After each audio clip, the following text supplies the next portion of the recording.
जब हमारे भोले बाबा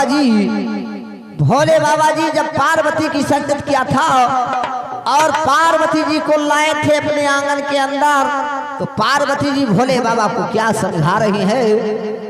फॉलो।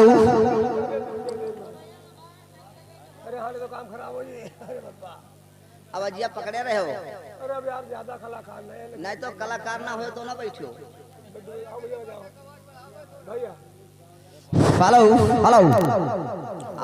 आवाज मिलाए रहो, आवाज खाली मिलाए रहो बस। लेकिन चलो ठीक है भैया। नहीं कहते आवाजिया मिलाए, अरे वो हमारा कोई दिक्कत हो तो बताओ। वही कहते कि आवाजिया मिलाए रहो बस। Follow follow.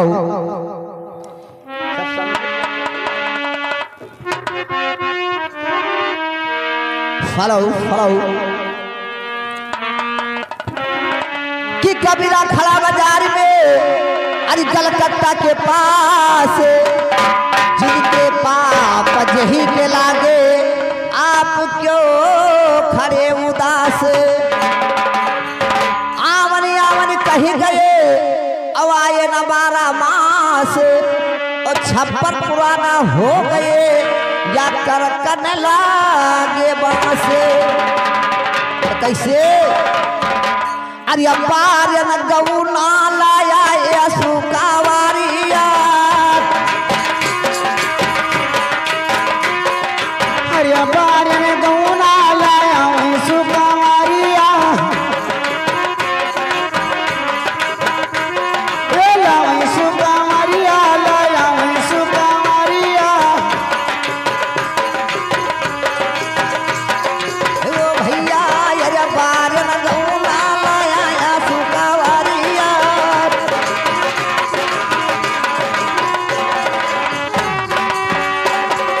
पीसै लगी भंगिया मुँह गाया चलिया, अब ना पियऊ बाउर होई गई भंगिया। हे बाउर होई गई भांगिया, अब ना पियऊ बाउर होई गई भांगिया। अरे अब ना पियऊ